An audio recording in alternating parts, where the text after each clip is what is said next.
Here is a tried-and-true recipe for a nutritious dinner. Start by cutting toast bread into small cubes, just as you usually do for croutons. Don't throw away the crusts. Instead, cut them into smaller pieces. Next, put them in a jar with milk and leave them for a while. Meanwhile, place the chopped bread on a baking sheet and put it in a preheated oven at 100 degrees Celsius. Bake it for about 10 minutes until it is crispy. Now, prepare the meat. Take 300 grams of chicken breast and cut it into smaller pieces. Cut 1 onion into 4 parts. Add the onion and chicken breast to a food processor or blender. After a moment, add the milk-soaked crusts. Transfer the blender's contents to a bowl. Add salt and pepper to taste. To improve the consistency, add 2 egg yolks. Mix everything well. The next step is forming the cutlets. Prepare a bowl of ice-cold water. On another tray, place the pre-toasted bread and the meat mixture. Wet your hands in the water and take a bit of the meat mixture. Shape the meat into an oval shape. Then coat it in the bread. Turn it over so that the cutlet is covered on both sides. Heat a pan over medium heat with a little oil. When it is ready, place the cutlets one by one and fry until they are golden on each side. Remove them and place them on a paper towel for a few minutes to get rid of the excess fat. You will be amazed at how tasty they are and how quickly they can be prepared. Pozharsky cutlets are nothing more than ground chicken cutlets, but made a bit differently. They have been a staple in our home for years, and the whole family enjoys them.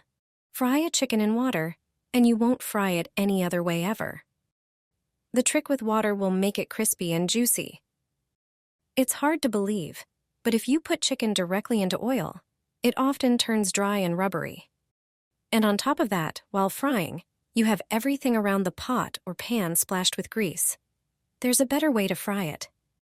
Use some water, and you won't have any more mess. You will see how it makes the crispiest chicken ever, thanks to a bit of water. Yes, just plain water. Get 1 kilo of chicken wings. Cut off the tips. We will use the wings drumsticks only. Prepare your favorite seasonings for the chicken that you like, such as salt, bell pepper, paprika, turmeric, or curry. Add them to the chicken and mix. Sprinkle the lime over the meat with the spices. In another bowl, scoop 1 cup of corn flour. Add half a cup of plain flour to it.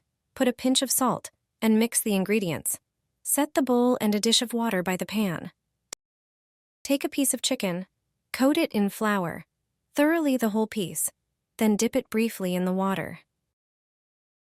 Wait until it drips and put it right into the heated oil. Let's do it again. I will show you this with another piece. It must be thoroughly coated in flour, then dip it very briefly in water. And when it no longer drips water, put it on the heated fat. You will be surprised. The fat will not splash if you do it correctly. See, I hold my hand over the pan and nothing splashes. After a while, the chicken is fried. It looks extremely appetizing, tasty. It is extremely crispy and very juicy. Try this recipe the next time you want to fry chicken drumsticks or wings. You certainly won't regret it. Delicious chicken fillets in soy sauce. My family asks for them every day, and everyone who tries them asks for more. You need 4 chicken fillets.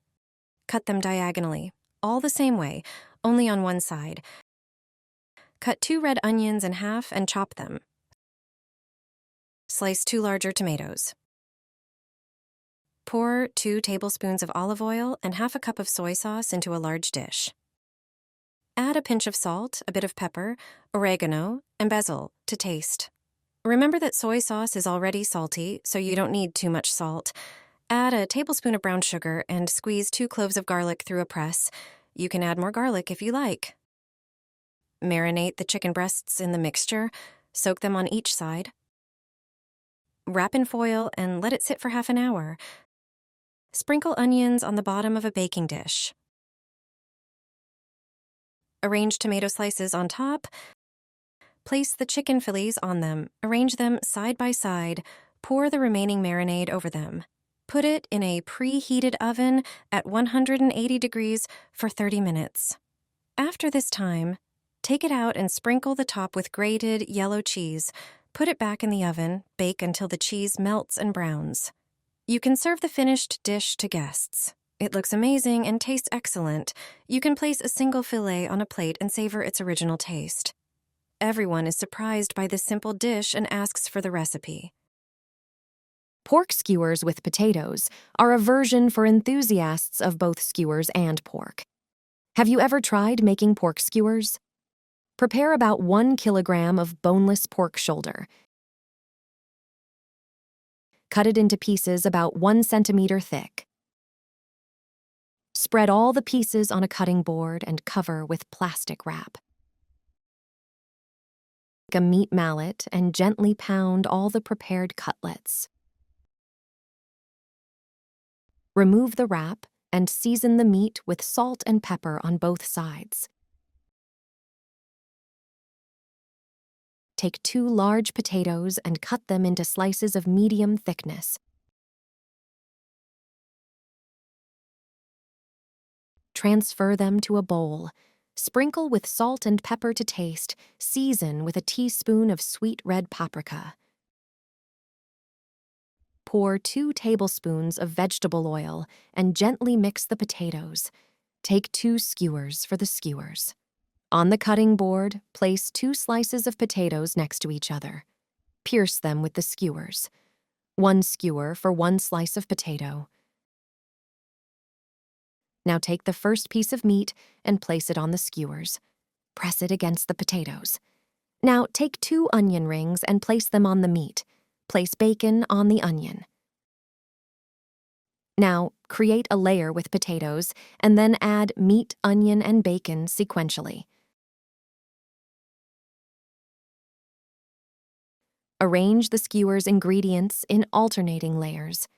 When the skewer is too large, you can lay it on the cutting board and finish adding more layers. When all the layers are ready, the skewer will look like this. All the layers are visible.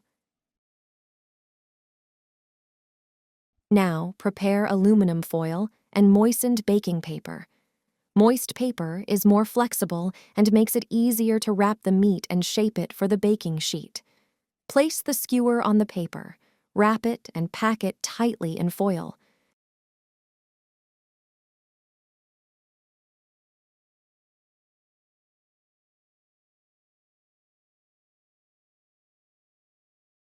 Transfer the skewer to an oven-proof dish and bake in an oven preheated to 200 degrees Celsius for 1 hour. In the meantime, prepare a marinade with 2 tablespoons of soy sauce, 1 tablespoon of ketchup, a small teaspoon of French mustard, and 2 teaspoons of honey. Mix the marinade. After an hour of baking the meat, remove it and unwrap it from the foil and paper. Brush the marinade with a brush. Do this on the entire surface. Put the skewer back in the oven for about 15 to 20 minutes until it turns golden brown. After baking, remove the skewer and transfer it to a plate. It looks juicy and delicious. Cut it in half lengthwise. Such a skewer is a perfect idea for a tasty dinner or an unusual supper.